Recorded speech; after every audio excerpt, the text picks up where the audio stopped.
Hello students, welcome to MM learning Pathshala. मैं आपकी mentor आरती आज आपके लिए एसएससी के द्वारा पूछे गए पिछले कुछ सालों के वन वर्ड सब्स्टिट्यूशन की एक सीरीज लेकर आई हूँ। And this video is going to be the part one of the series, so without any delay let's get started. See, what we are going to do, we will discuss all the options and then we will choose the correct one. Okay. So, our first question is the Prime Minister paid tribute to the martyrs by laying circular arrangement of flowers. What the examiner want to ask कि ये जो circular arrangement of flowers है, अगर इसे आप एक शब्द में बोलो तो क्या बोलोगे? Right? Our options are birds, posies, bouquets and wreaths. Birds का मतलब स्टूडेंट्स होता है कलियां एंड हाँ मॉर्टर्स जो यहाँ पे लिखा है इसका मतलब होता है शहीद। ठीक है, बर्ड्स अगर आप लिखो तो आप लिख सकते हो compact growth on a plant. जो प्लांट होते हैं उस पे जो कॉम्पैक्ट ग्रोथ होता है जो कि किस चीज में डेवलप कर जाता है, फ्लावर्स में या लीफ में। Compact growth on a plant that develop into flower और लीफ, जो कि फूल या फिर पत्ती में डेवलप कर जाता है। तो प्लांट पे कॉम्पैक्ट ग्रोथ होता है। ठीक है, तो उसे ही क्या बोला जाता है, बर्ड्स। आप इसे कलियां भी बोल सकते हो, फ्लावर्स, लीव्स। ठीक है, that is known as birds. Next one is posies. Posies क्या होता है स्टूडेंट्स? पोजीज पोजी जो होता है आप इसे लिख सकते हो बंच ऑफ फ्लावर्स। गुलदस्ता भी आप बोल सकते हो उसे, bunch of flowers known as posies. Next one bouquets. Bouquets is also bunch of flower, but इसे आप ना थोड़ा और अच्छे से बोल सकते हो कि attractively arranged bunch of flowers. और जो posies होता है स्टूडेंट, ये होता है small bunch of flowers. क्या होता है? Small bunch of flowers. And both posies and bouquets are synonym of each other. ये दोनों एक दूसरे के synonym है। ठीक है। Next one is wreaths. wreaths से स्टूडेंट होता है, see pronounce it as wreath, W is silent here. wreaths होता है circle of flowers and leaf. जो फ्लावर्स होते हैं और लीव्स होते हैं उन्हें जो सर्किल में अरेंज किया जाता है, उनकी जो सर्किल होती है उसे क्या कहा जाता है, wreaths कहा जाता है। और इसे आप हिंदी में अगर बोलो तो माला और हार बोल सकते हो। ठीक है, तो इसे आप क्या बोल सकते हो, माला और हार। तो ये जो आपका हो गया। So our question is circular arrangement of flowers is known as wreaths. Correct option is option number D. और ये जो रीथ होती है ये स्पेशली उन लोगों को अर्पित किया जाता है, उन लोगों पे चढ़ाया जाता है जिनकी मृत्यु हो चुकी होती है। ठीक है, तो the answer of the question number one is wreath. Circular arrangement of flower is known as wreath. Our next question is the practice of writing dictionaries. Dictionary लिखने के कार्य को क्या बोला जाता है? Our options are anthropology, lexicography, photography, philology. Anthropology जो होता है इसे आप हिंदी में बोलो तो मानव शास्त्र बोलोगे। ठीक है, इसके अंदर आप क्या चीज की स्टडी करती हो? Study of complete history of Mankind. इंसान की उत्पत्ति कैसे हुई, ओरिजिन कैसे हुआ, उनके उनका क्या बायोलॉजिकल फिजियोलॉजिकल कैरेक्टरिस्टिक्स है। ठीक है, उनके क्या बिलीव्स हैं, उनके क्या कस्टम है, ये सारा कुछ किसके अंदर हम लोग अध्ययन करते हैं? मानव शास्त्र के अंदर, एंथ्रोपोलॉजी के अंदर। Study of complete history of mankind is known as anthropology. Next one is lexicography. Lexicography is practice of writing dictionary. Dictionary लिखने के कार्य को क्या बोला जाता है? लेक्सिकोग्राफी। और जो स्टूडेंट एक वर्ड याद रखना, लेक्सिकोग्राफर। लेक्सिकोग्राफर जो होता है, लेक्सिकोग्राफर जो होता है स्टूडेंट्स, वो उस इंसान को कहा जाता है जो कि डिक्शनरी को कंपाइल करता है। ठीक है, अब ध्यान रखना, लेक्सिकोग्राफी क्या होता है? Practice of writing dictionary. Dictionary लिखने के कार्य को क्या बोलते हैं? लेक्सिकोग्राफी। फोटोग्राफी, स्किल ऑफ, आप कह सकते हो skill of taking photos. Photo खींचने की कला को, क्लिक करने की कला की स्किल, स्किल को क्या कहा जाता है? Photography. I think you have all, you all are aware with these words like photography. I don't have to elaborate it more. Next one is philology. Philology को आप कह सकते हो स्टडी ऑफ लैंग्वेज, भाषा शास्त्र। स्टडी ऑफ लैंग्वेज, इसके अंदर आप क्या पढ़ते हो कि भाषा की उत्पत्ति कैसे हुई, किसी भी लैंग्वेज की उत्पत्ति, उसकी ओरिजिन कहाँ से हुई, उसका डेवलपमेंट, उसका structure, everything. So our correct answer is option number B. The practice of writing dictionary is known as lexicography. Moving to our next question. Our next question is he did not stop until it was remarked that he was speaking at length about trivial things. See students, trivial things का मतलब होता है तुच्छ बात, बहुत ही छोटी बात जिसका कि कोई उतना इम्पोर्टेंस नहीं हो, ठीक है? तो our options are twittering, writing, rambling, littering. Twittering का मतलब है स्टूडेंट्स होता है जो बर्ड्स के रिस्पेक्ट में अगर आप देखो तो चहचहाना, चहकना। जो बर्ड्स चहचहाते हैं ना, चहकते हैं तो दैट इज़ ट्विटरिंग। और अगर आप इसे पर्सन के रिस्पेक्ट में देखो तो आप लिख सकते हो talking rapidly, talking rapidly and nervously. Rapidly और नर्वसली बात करना, ठीक है? किस चीज़ पे? ऐसी चीज़ों पे रैपिडली एंड नर्वसली, नर्वसली। ऐसी चीज़ों पे जिसका कि कोई इम्पोर्टेंस नहीं है। Specially things of less importance. ऐसी चीज़ों पे बहुत जल्दी-जल्दी और बहुत ही नर्वसली बात करना, जिसका कि कोई इम्पोर्टेंस नहीं है, is known as twittering. Next one is writing, skill of writing words. Words को लिखने की कला को क्या कहा जाता है? राइटिंग बोला जाता है, ठीक है? रैम्बलिंग, रैम्बलिंग के जो स्टूडेंट्स कुछ ऐसे लोग होते हैं आप मिलते होंगे जो कि क्या करते हैं ना बहुत ही छोटी बातें होती है, बहुत ही तुच्छ बातें जो आप बिल्कुल इम्पोर्टेंट नहीं होती या बहुत थोड़ी उतनी वैसे कोई इम्पोर्टेंट बात भी नहीं होती, उसमें वो लंबे-लंबे देर तक भाषण देते रहते हैं। तो that is known as rambling. Littering, littering is improper disposal of waste product. जो वेस्ट प्रोडक्ट होते हैं, उनका इम्प्रॉपर तरीके से डिस्पोज़ल करना, उसे क्या कहा जाता है? लिटरिंग। मीन्स कि उन्हें पब्लिक प्लेस वगैरह पे क्या कर देते हैं लोग करते हैं ना कि पब्लिक प्लेस पे फेंक देते हैं कूड़ा-कचरा को, तो दैट इज़ लिटरिंग, ठीक है? तो our correct option is option number C, speaking at length about trivial thing is known as rambling. Our next question is outer protective layer of a tree. जो outer protective layer होती है, पेड़ की जो outer protective layer है, उसे क्या बोलते हैं? Our options are bark, shrub, rind, peel. See, bark का मतलब क्या होता है? छाल होता है। छाल किसे कहते हैं? पेड़ का छाल कहते हैं ना, जो कि उसका आउटर लेयर होता है, तो दैट इज़ bark. shrub क्या होता है स्टूडेंट? shrub का मतलब झाड़ी होता है। rind क्या होता है? राइंड इज़ छिलका, राइंड आप क्या कह सकते हो? छिलका को राइंड कह सकते हो। पील का मतलब भी छिलका होता है एंड बोथ राइंड एंड पील को आप एक दूसरे का सिनोनिम बोल सकते हो। तो our correct option is option number A, outer protective layer of a tree is known as bark. Moving to our next question. Our next question is a place where airplanes are kept for maintenance. Our options are hangar, scullery, hangar, aviary. ठीक है?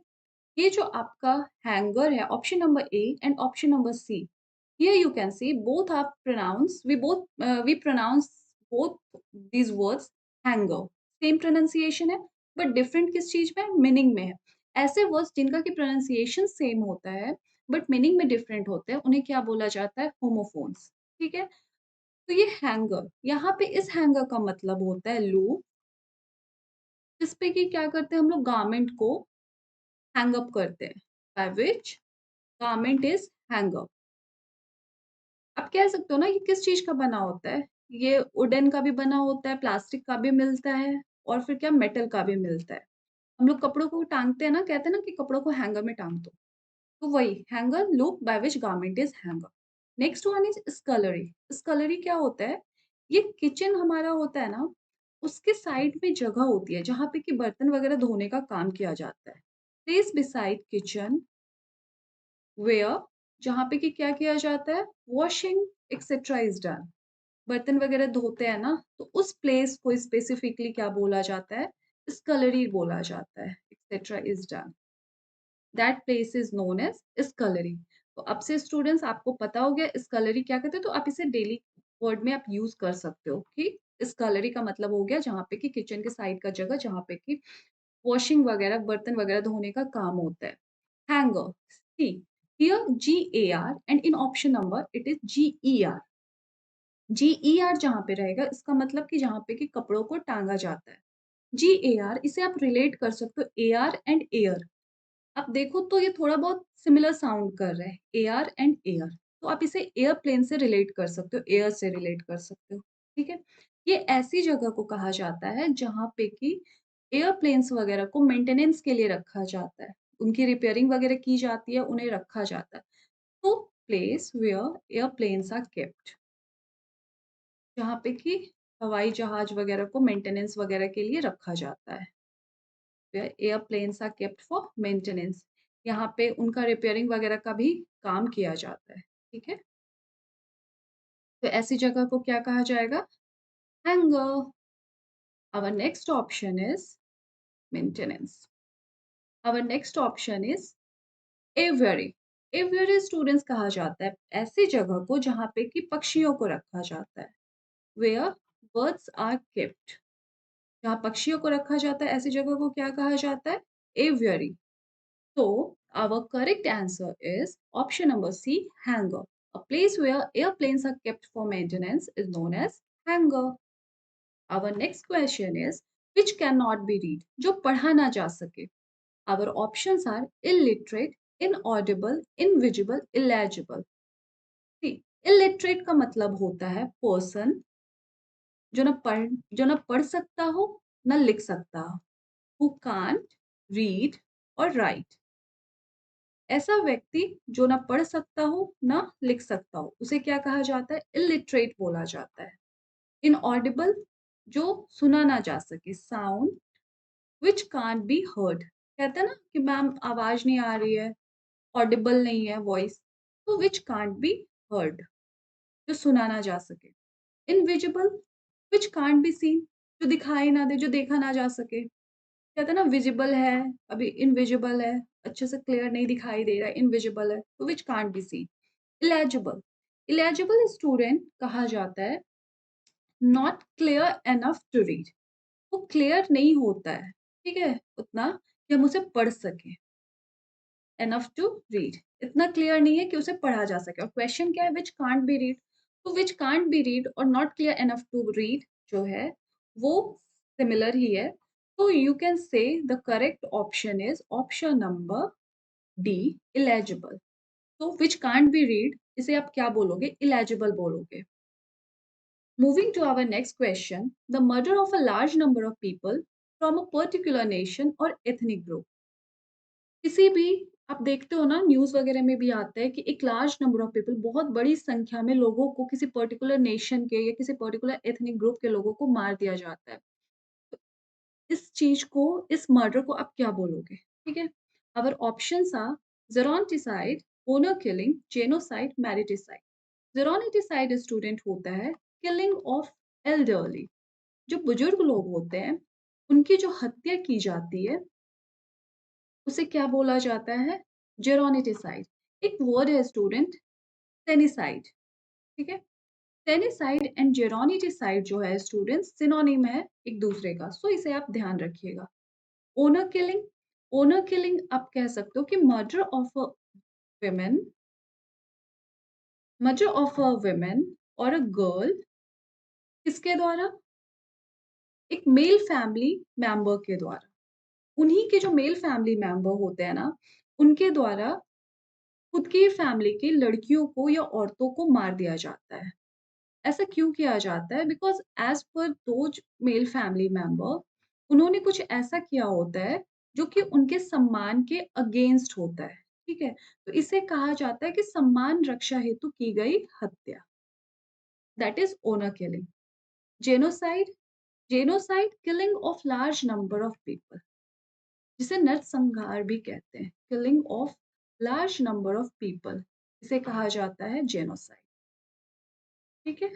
अब मैरिटिसाइड, मैरिटिसाइड student होता है killing of one's own mother, खुद की ही माँ की हत्या कर देने को क्या बोला जाता है? Mariticide, one's own mother. So our correct option is option number C, genocide. The murder of a large number of people, बहुत बड़ी संख्या में लोगों को मार देने को कौन से लोगों को जो किसी एक पर्टिकुलर नेशन या पर्टिकुलर एथनिक ग्रुप के लोग होते हैं, उनको मारने को क्या कहा जाएगा? Genocide. So our option is C. Moving to our next question. Life history written by oneself.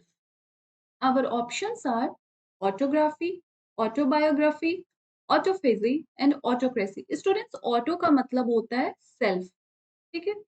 Autography का मतलब हो गया writing done with one's own hand. खुद के ही हाथ से जो लिखा जाता है, उसे कहा जाता है ऑटोग्राफी। एक स्टूडेंट वर्ड होता है ऑटोग्राफ। ऑटोग्राफ क्या होता है? अगर कोई भी सेलिब्रिटी है, उसका कोई प्रशंसक है, मतलब उसका कोई फॉलोअर है, उसने उसने जो उसे साइन कर उसकी जो साइन होती है, जो उसका फॉलोअर उससे उसकी साइन लेता है, तो that is known as autograph, ठीक है? और ऑटोग्राफी होता है कि writing done with one's own hand, खुद के हाथ से कुछ लिखने को ऑटोग्राफी बोला जाता है। ऑटोबायोग्राफी इसे कहा जाता है आत्मकथा लिखना, मीन्स कोई एक पर्सन है, वो खुद की जीवनी खुद लिख रहा है, तो दैट इज़ ऑटोबायोग्राफी। खुद की लाइफ हिस्ट्री लिख रहा है। तो दैट इज़ बायोग्राफी। और एक बायोग्राफी होता है कि किसी और की जीवनी कोई और इंसान लिखता है, तो दैट इज़ बायोग्राफी। तो life history written by oneself is known as autobiography. Autophagy, auto का मतलब आई टोल्ड यू ना, सेल्फ होता है और फेजी का मतलब होता है ईटिंग। तो ये इसका मतलब हो गया ऑटोफेजी का मतलब सेल्फ ईटिंग। यह एक बॉडी के अंदर एक प्रोसेस होता है जो कि सेल को अलाउ करता है किस चीज़ के लिए? जो ओल्ड और डैमेज सेल पार्ट्स हैं उनको रीयूज़ करने के लिए। Next one is autocracy. Autocracy आप कह सकते हो कि ऐसी कंट्री जो कि किसके द्वारा रूल की जाती है? किसी एक पर्सन के द्वारा। रूल बाय मतलब वहाँ पे हायरार्की नहीं होती है कि पर्टिकुलर काम पर्टिकुलर पर्सन करेगा। वहाँ पे सिर्फ़ एक ही पर्सन होते हैं जो कि पूरी कंट्री को रूल करते हैं, ठीक है? और उन्हीं के पास सारे पावर होते हैं। तो हमारी कंट्री है वो क्या है? वो डेमोक्रेटिक है, वो प्रजातांत्रिक है और ऑटोक्रेसी को क्या कहा जाता है? एकतंत्र बोला जाता है। Country ruled by one person who has complete power. उसी एक पर्सन के पास क्या होता है? कंप्लीट पावर होता है और किसी के पास पावर नहीं होता है। तो उसे ऑटोक्रेसी बोला जाता है, एक तंत्र बोला जाता है। तो our correct option is option number B autobiography. Life history written by oneself is known as autobiography. Moving to our next question is being a practiced liar, it was totally normal for him to utter a complete and blatant lie. Blatant का मतलब जबरदस्त होता है। Complete and blatant lie को आप one word में क्या बोलोगे? Our options are blasphemy, hooper, falsehood, perjury. Blasphemy अगर आप बोलो तो इसे आप कह सकते हो कि ईश्वर की निंदा करना, ठीक है? ईश निंदा। Great disrespect shown to God, भगवान को रिस्पेक्ट नहीं देना, उनकी निंदा करना, shown to God is known as blasphemy, ईश निंदा। ऊपर ऊपर का मतलब होता है एक्सट्रीमली और अनयूजुअली लार्ज, एक्सट्रीमली और अनयूजुअली लार्ज। आप बर्गर किंग जाओगे, वहां पे उनके मेन्यू में एक बर्गर है, हुपर बर्गर। उस बर्गर की साइज़ आप देखोगे जो उनके नॉर्मल बर्गर हैं, उनसे बहुत बड़ा होता है, ठीक है? तो you can relate this word with that, ठीक है? तो आपको समझ में आ जाएगा हुपर का मतलब, क्योंकि अगर आप इंग्लिश की चीज़ों को डे टू डे लाइफ़ से रिलेट करोगे, तो आपके लिए बहुत ईज़ी हो जाएगा वर्ड्स के मतलब को समझना। Next one is falsehood. Falsehood का मतलब होता है झूठ, लाई।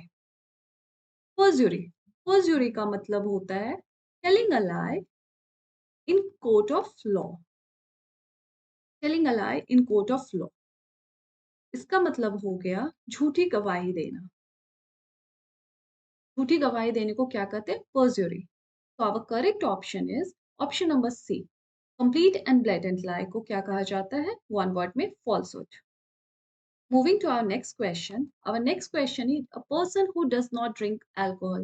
ऐसा व्यक्ति जो कि अल्कोहल नहीं पीता हो। Our options are vegetarian, celibate, teetotaler, abstain. Vegetarian का मतलब स्टूडेंट शाकाहारी होता है, ऐसा इंसान जो मांस मछली ना खाता हो, ठीक है? सेलिब्रेट का मतलब होता है जो कि अनमैरिड हो। इसे आप हिंदी में बोलो तो बोलोगे अविवाहित। One who is unmarried. हम लोग कहते हैं ना वो अनमैरिड है। ही और शी इज़ सेलिब्रेट। टीटोटलर, टीटोटलर का मतलब person who does not drink alcohol.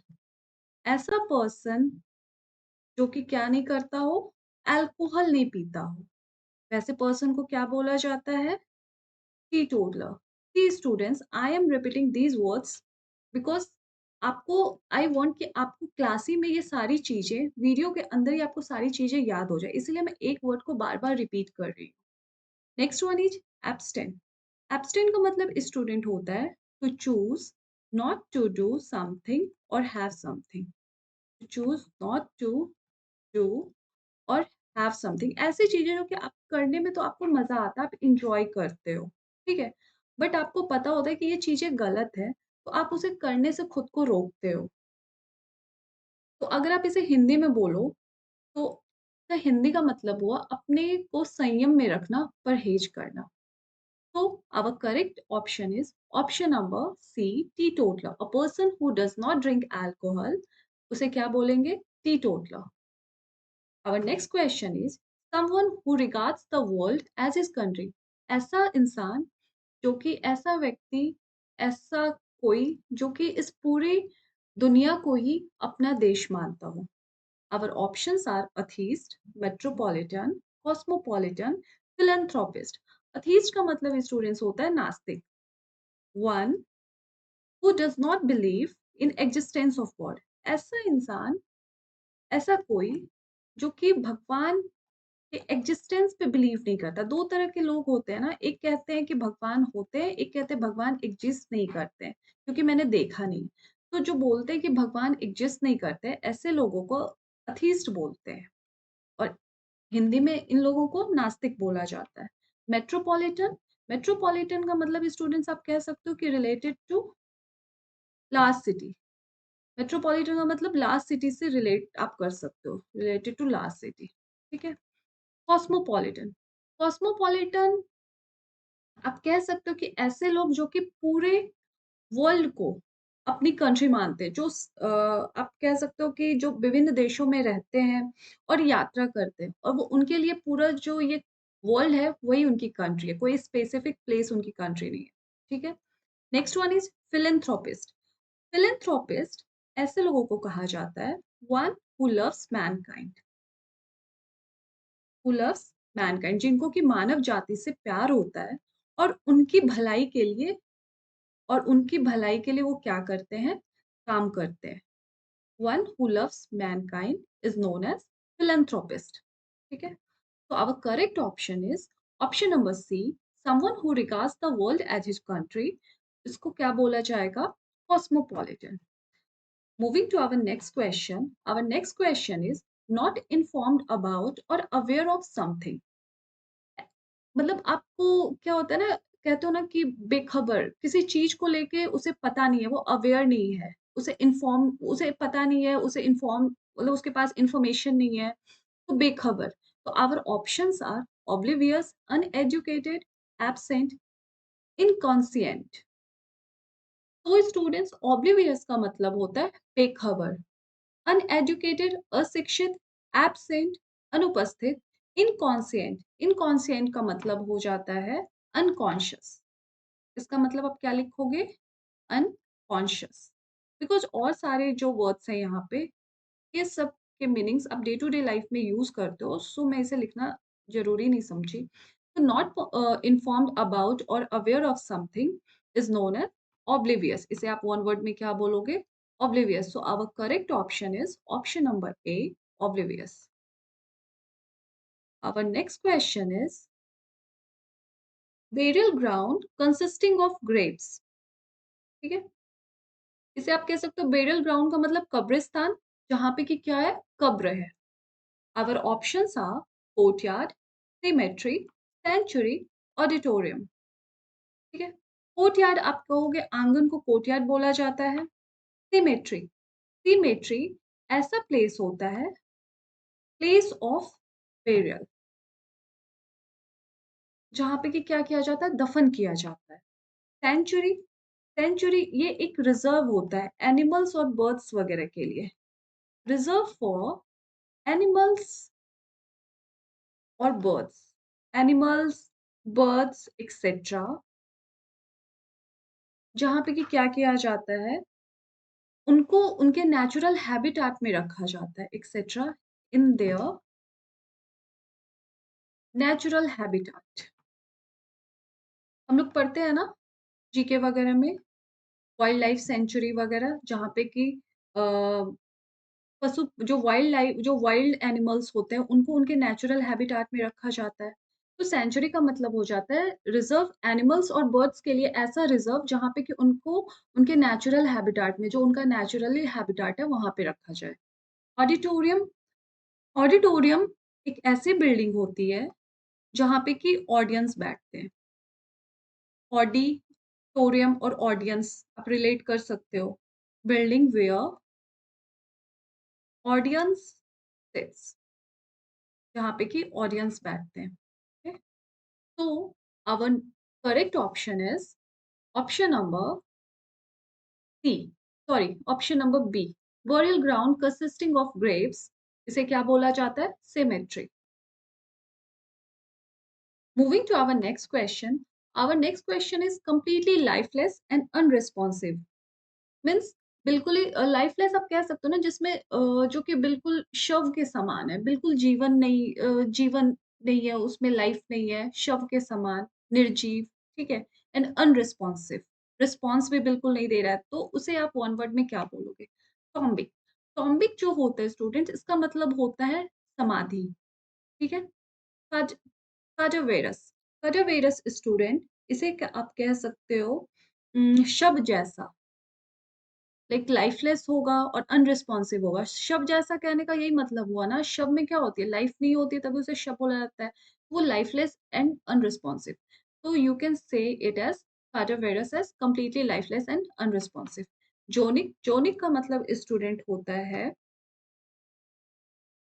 जोनिक का मतलब स्टूडेंट्स होता है गर्डल और बेल्ट, जिसे कि आप कह सकते हो कमरबंद। जिसे आप क्या लिख सकते हो? गर्डल और बेल्ट, कमरबंद भी बोला जाता है, ठीक है? वेस्टेड का मतलब स्टूडेंट बर्बाद होता है। So our correct option is option number B cadaverous. Completely lifeless and unresponsive को क्या बोलोगे? Cadaverous. Moving to our next question is a person who hates and avoids other people. ऐसा इंसान जो कि दूसरे लोगों को अवॉइड करता हो और उनसे नफरत करता हो, नजरअंदाज करता हो और उनसे नफरत करता हो। Our options are hermit, pervert, misanthrope, masochist। See hermit का मतलब स्टूडेंट्स होता है, आप कह सकते हो इसे एकांतवासी, person living in solitude, person living in solitude, ठीक है? जो अकेला अकेला रहता हो और अकेला क्यों रहता हो? Because as per religious discipline, एक धार्मिक अनुशासन के रूप में, solitude as a religious discipline. तो ऐसे पर्सन को क्या बोलते हैं? हर्मिट बोलते हो। और अगर इसे आप हिंदी में बोलो तो क्या बोलोगे? एकांतवासी, discipline, right? Next one is forward. Forward student, अगर आप वर्ब इसे दो टाइप से यूज करते हो। आपको पता है इंग्लिश में जो वर्ड्स होते हैं उसे आप जो पार्ट्स ऑफ स्पीच होते हैं, बहुत सारे पार्ट्स ऑफ स्पीच जो आपके होते हैं, एक वर्ड को आप बहुत अलग-अलग तरीके से यूज़ कर सकते हो, नाउन के रूप में, एडजेक्टिव के रूप में, वर्ब के रूप में, ठीक है? तो हियर परवर्ट को अगर आप वर्ब के रूप में देखो, तो वर्ब के रूप में ये क्या हो जाएगा? डिस्टॉर्ट और करप्ट, करप्ट आप कह सकते हो, वर्ब के रिस्पेक्ट में, ठीक है?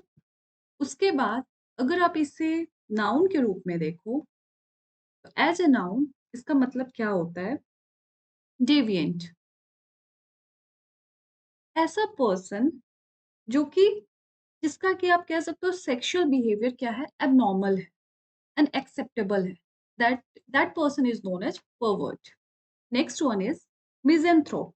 मिज़ेंथ्रोप स्टूडेंट ऐसे पर्सन को कहा जाता है जो कि दूसरे लोगों से नफरत करता हो, who hates and avoid other people. Next one is masochist. Masochist ऐसे लोगों को कहा जाता है person who enjoys who enjoys activity that is जो कि क्या हो, पेनफुल हो और tedious हो, that is painful और tedious, ठीक है, that is, और आप लिख सकते हो इसे और अच्छे से अगर लिखो तो that appears to be painful और tedious। ऐसे लोगों को क्या कहा जाता है? ऐसे लोगों को कहा जाता है मेसोकिस्ट। तो आप मेसोकिस्ट को थोड़ा-सा आप अच्छे से फिर से अगर बोलो तो पर्सन जो कि क्या एन्जॉय करता है ऐसी एक्टिविटी को जो कि क्या है, पेनफुल है और टीडियस है। So here students, we complete our today's 50 questions, and now we will quickly revise these questions so that you guys memorize it quickly. So our first question is, the Prime Minister paid tribute to the martyrs by laying circular arrangement of flowers. तो circular arrangement of flowers को अगर आप one word में बोलोगे तो क्या बोलोगे? Wreaths. Next one is practice of writing dictionaries is known as lexicography. Speaking at length about trivial things, इसे क्या बोला जाता है? Rambling. Outer protective layer of a tree, इसे क्या बोला जाता है? Bark. Next one is a place where airplanes are kept for maintenance, इसे क्या बोला जाएगा? Hangar. G-A-R. Not G-E-R. It's G-A-R. Hangar. Option number C. Next one is which cannot be read, जो पढ़ा ना जा सके, that is illegible. Option number D. जो पढ़ ना सके, लिख ना सके, that is illiterate, और जो पढ़ा ना जा सके, that is illegible. Option number D. Next one is the murder of a large number of people from a particular nation or ethnic group, genocide. Next one is life history written by oneself, इसे क्या बोला जाएगा? Autobiography. Complete and blatant lie, that is falsehood. Next one is a person who does not drink alcohol is teetotaler. Someone who regards the world as his country, cosmopolitan. Next one is not informed about or aware of something, oblivious. Burial ground consisting of graves is cemetery. Next one is completely lifeless and unresponsive, cadaverous. Our next question is a person who hates and avoids other people. तो इसका जो correct answer है option number C, misanthrope. So here students, we complete today's 15 questions, and now we will discuss rest of the question in upcoming videos. Hope so you guys like the video. If you like the video, then please press the like button and subscribe my channel ताकि आगे आने वाले जो भी videos होंगे उसकी notification आप तक पहुंच जाए. Good luck.